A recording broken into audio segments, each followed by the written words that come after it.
Change Anything, The New Science of Personal Success by Kerry Patterson, Joseph Grenny, David Maxfield, Ron McMillan, and Al Switzler.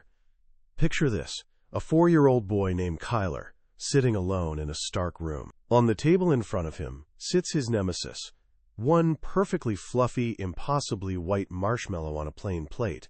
A researcher has just given him the ultimate preschooler's dilemma. You can gobble this up right now if you want. But here's the thing. If you can hold out for just 15 minutes, you'll score a second marshmallow. The door clicks shut, and Kyler's battle begins. He stares at that marshmallow like it's his mortal enemy. He leans in, takes a sniff. You can practically see the epic struggle playing out behind those little eyes. His forehead wrinkles with the weight of this momentous decision. Just when it looks like the marshmallow is about to win, something clicks. Kyler whips his entire body around, turning his back on temptation. He starts quietly whispering a bedtime story to himself, doing whatever it takes to forget about that sweet, sugary torture sitting just inches away. This legendary experiment, the marshmallow test, happened decades ago. The researchers tracked these kids for 20 years, and what they found was pretty mind-blowing. The children who resisted that marshmallow, they crushed it at life. Better test scores, stronger relationships, more happiness across the board. For years, we've looked at this story and reached a pretty depressing conclusion. Some people are just born with superhero-level willpower, and the rest of us got shortchanged in the self-control lottery. Tough luck for us, right? But here's where it gets interesting. What if we've been reading this story all wrong? What if willpower isn't some magical quality you either have or don't, like being able to wiggle your ears? What if it's actually a skill you can learn? And, even more exciting, what if willpower is just one tiny piece of a much bigger puzzle? Today, we're exploring a book that completely flips the script on how we think about change. It's called Change Anything, The New Science of Personal Success. The authors, a dream team of social scientists, spent years studying over 5,000 people wrestling with major life changes: losing weight, saving marriages, beating addictions, reviving dead-end careers, you name it. Here's what they discovered. When you fail to change, it's not because you're weak or broken. You've just been using the wrong strategy. By the time we're done today, you'll understand why all those past attempts at change crashed and burned. And spoiler alert, it has nothing to do with your character. You'll walk away with an actual blueprint, backed by real science, that makes you more than 10 times more likely to succeed. This isn't about summoning more willpower or trying harder. It's about seeing the game you're actually playing and learning the real rules. It's about discovering how to change anything. Let's get real for a second. Ever made a New Year's resolution with the fire of 1,000 suns, only to find yourself face down in a bag of chips by Valentine's Day? You swear you're going to hit the gym, eat better, stop doom scrolling, be more patient with your kids. You start like a warrior on a quest. But then the fire fizzles. Old habits slink back like unwanted houseguests. And suddenly, you're right back where you started, feeling like a failure and wondering what's wrong with you. I just don't have enough willpower, you tell yourself. This whole cycle, heroic promises, fading enthusiasm, inevitable collapse, is what the authors call the willpower trap. It's the belief that the only thing between you and your goals is sheer grit. And here's the thing, it's not just wrong, it's tragically wrong. It's incomplete, and it leaves you with nowhere to go. If you believe change is all about some inner quality you were either born with or not, eventually you just give up trying. You feel like a hamster on a wheel. Lots of sweating, zero progress. Remember little Kyler and his marshmallow standoff? The original researchers thought he won because he had some innate superpower. But a few years later, they teamed up with legendary psychologist Albert Bandura and asked a game-changing question. What if it's not about willpower at all, but about having the right tools? They ran the experiment again, but this time they taught one group of kids some simple tricks, the exact ones Kyler had figured out on his own. They showed them how to distract themselves, turn away, sing a song. Basically, how to hack their own behavior. The results? Mind-blowing. The kids who learned these tricks were 50% more successful at resisting that marshmallow. They weren't born stronger. They were taught to be smarter. Here's the first big truth of the book. When it comes to personal change, we're not just weak, we're blind. We're walking around with a dangerously incomplete map of how human behavior actually works. We think willpower is the only game in town, so we completely miss all the other powerful forces constantly pushing us around every single day.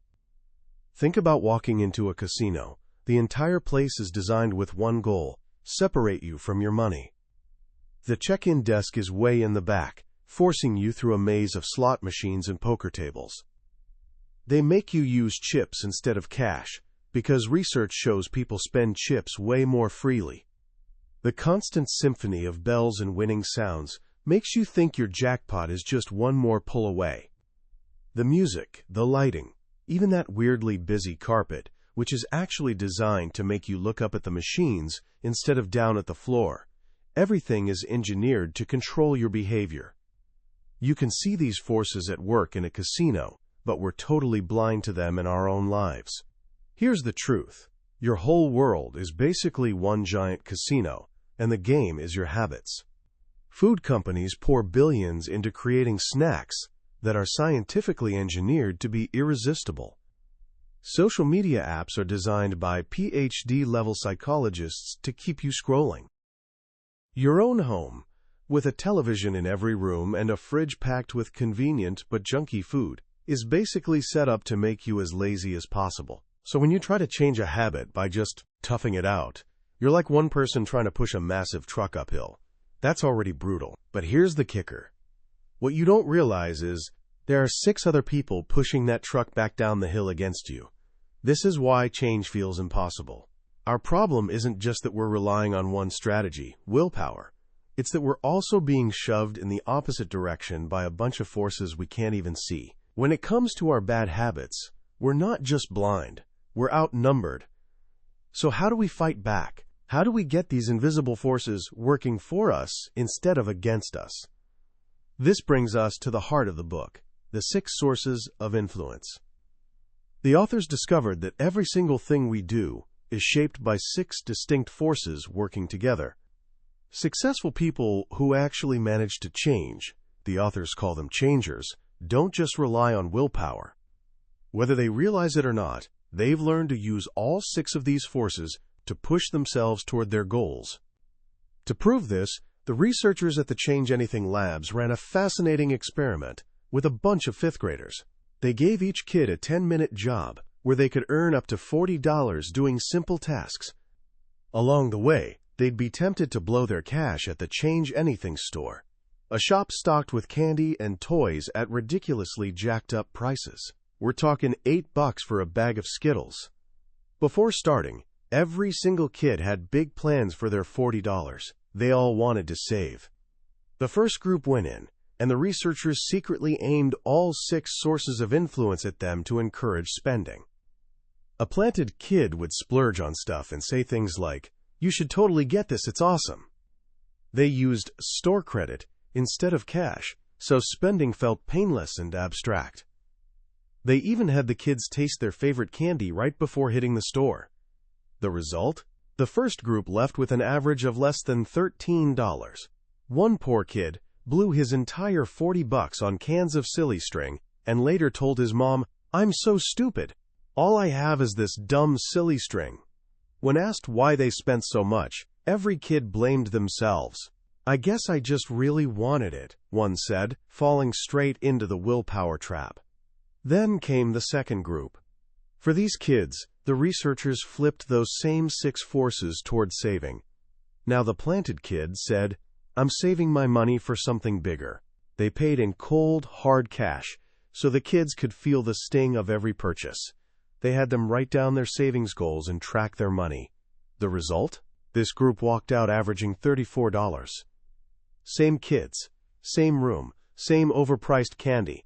The only difference was the direction of those invisible forces.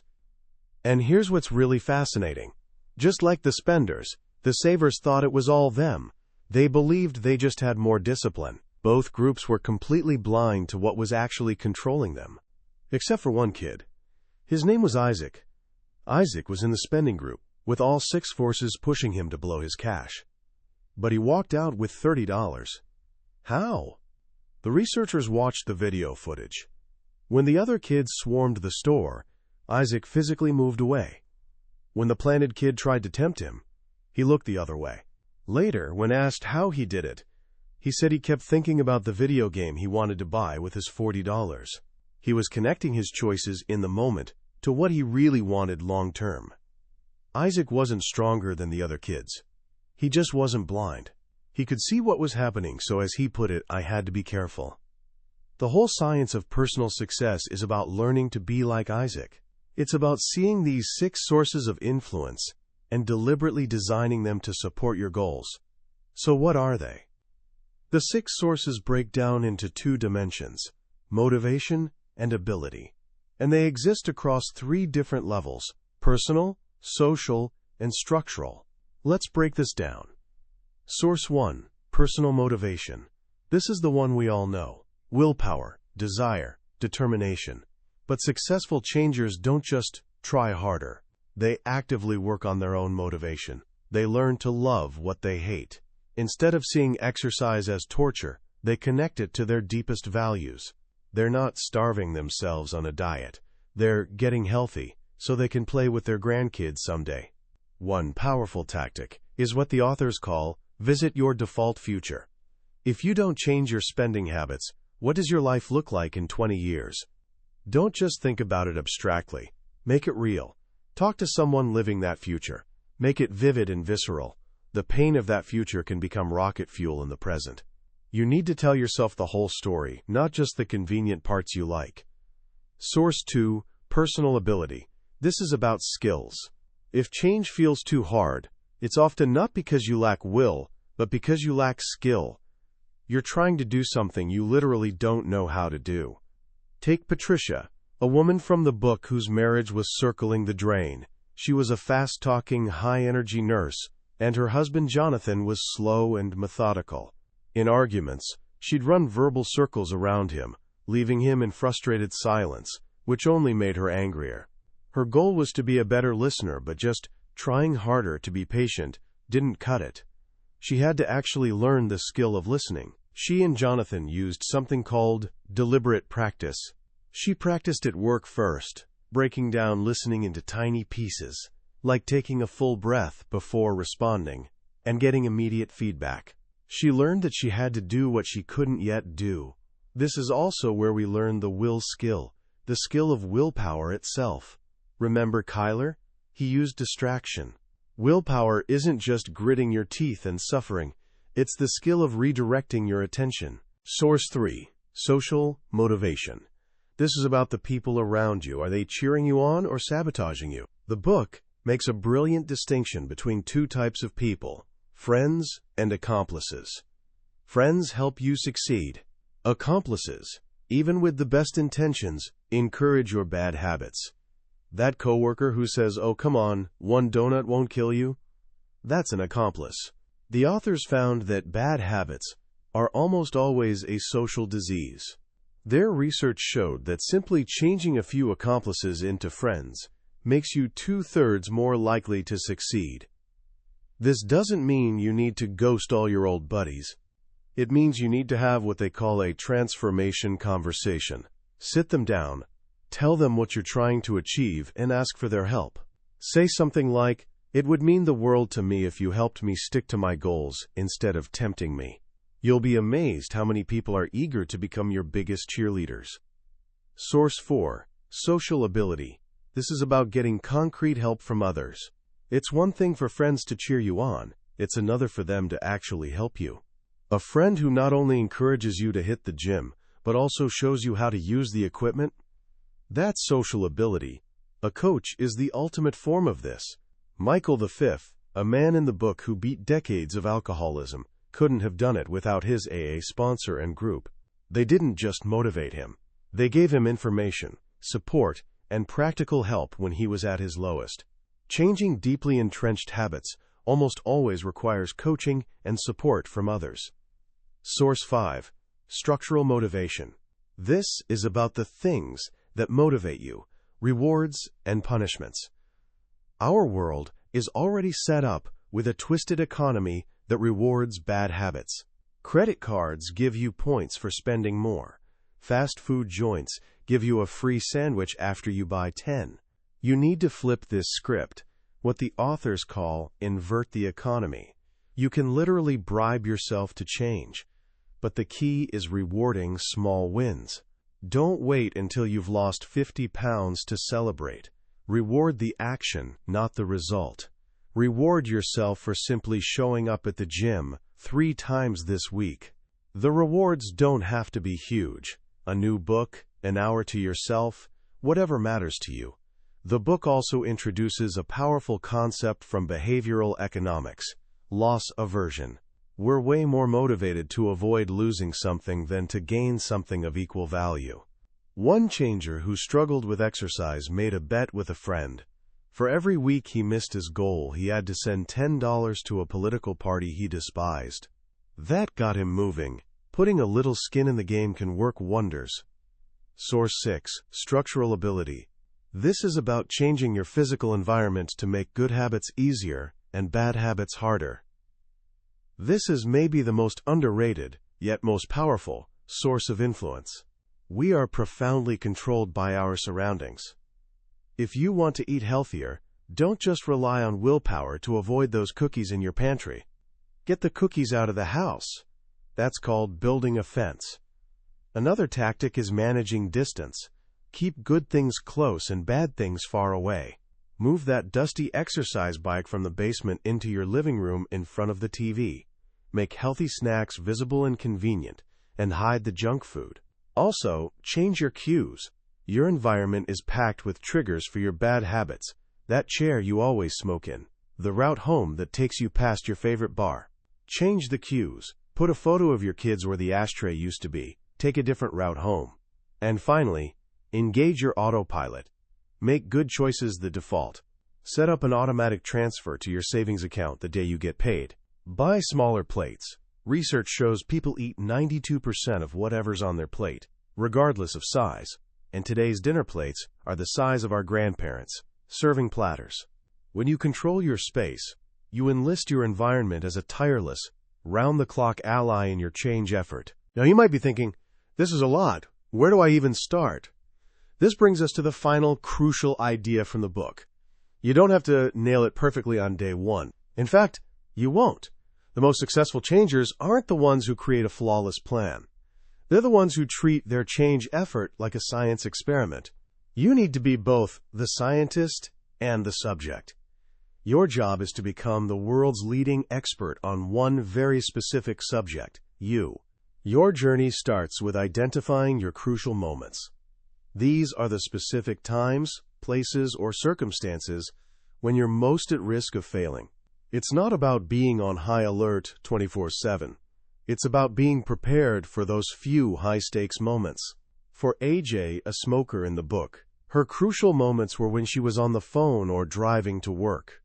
Once you know your crucial moments, you create vital behaviors. These are simple rules you'll follow during those moments. Instead of deciding what to do when temptation strikes, you decide in advance. AJ's vital behavior was to avoid long phone calls and take a new, unfamiliar route to work to make her driving more mindful and less automatic. Then you build your six-source plan to support those vital behaviors. And you test it. You see what works and what doesn't. And when you have a bad day, when you slip up and fall back into an old habit, you don't beat yourself up. A scientist doesn't get depressed when an experiment fails. They get curious. They look at the data. You need to turn bad days into good data. A setback isn't a failure. It's feedback. It reveals a new crucial moment you hadn't planned for, or a source of influence you overlooked. You take that new information, adjust your plan, and try again. This is how real, lasting change happens, not through one heroic burst of willpower, but through a patient, curious, scientific process of stumbling forward. You identify your crucial moments. You define your vital behaviors. And you strategically, deliberately, use all 6 sources of influence, personal, social, and structural, to both motivate and enable those behaviors. You stop being blind and outnumbered. You start seeing the forces shaping you. And once you can see them, you can change them. You can change anything. As we wrap up our journey through Change Anything, I want to leave you with a thought. For so many of us, especially when we're young and ambitious, struggling to change can feel like a very personal, very lonely battle. We look at our failures, the diet that didn't stick, the project we kept putting off, the bad habit we just can't shake, and we take it personally. We think, I'm not disciplined enough, or I'm just lazy. The most profound gift of this book, in my view, is that it frees us from that burden of self-blame. It completely reframes the problem. It tells us that our failure isn't a character flaw, it's a strategy problem. You're not weak. You've just been playing a game where nobody told you the rules, and most of the other players were secretly working against you. The 6 sources of influence are the real rules of the game. Once you see them, you can never unsee them. You start noticing them everywhere. In how your kitchen is laid out, in conversations with friends, in the way you talk to yourself when facing a challenge. And that awareness is the beginning of real power. The power to stop being a victim of your circumstances and start being the architect of your life. If you're feeling overwhelmed by all these ideas, let me suggest a very simple, very small first step. Don't try to build a perfect 6-source plan tonight. Just do this. First, pick one single habit you'd like to change. Just one. Second, think about your crucial moments. When are you most likely to fail? Identify just one specific situation. Maybe it's late-night snacking while studying, or hitting snooze in the morning. Third, create one vital behavior. What's one simple, concrete action you could take in that moment? Instead of snacking, you'll drink a glass of water. Instead of snoozing, you'll put your phone across the room. And finally, add just one more source of influence to support that behavior. Just one. Tell a friend about your goal. That's social motivation. Put a reminder on your mirror. That's structural ability. Set aside $1 for every day you succeed. That's structural motivation. Start small. Act now. Because this book isn't just a collection of interesting ideas. It's a call to experimentation. It invites you to become a scientist in the laboratory of your own life, to approach your challenges not with frustration, but with curiosity. That was a summary of Change Anything by Kerry Patterson and his team. We've explored the core principles today, but I'll be honest with you, a summary can only ever be a map. The real treasure is found when you make the journey yourself. The true power of this book lies in the stories and detailed tactics that can spark a personal revelation. This summary is designed to help you decide if this book is worth your time and attention. If anything we've discussed today has struck a chord, if you've felt that spark of recognition in the struggles we've described, I wholeheartedly encourage you to pick up a copy. Reading it isn't just about gaining knowledge, it's an experience that can fundamentally change how you approach every goal you set for the rest of your life. A link to the book is in the description below. Also, if you found this summary valuable and it gave you a new perspective, please consider hitting that like button and subscribing to the channel. It lets me know we're on the right track and ensures you won't miss our next deep dive into another life-changing book. Let's keep learning and growing together.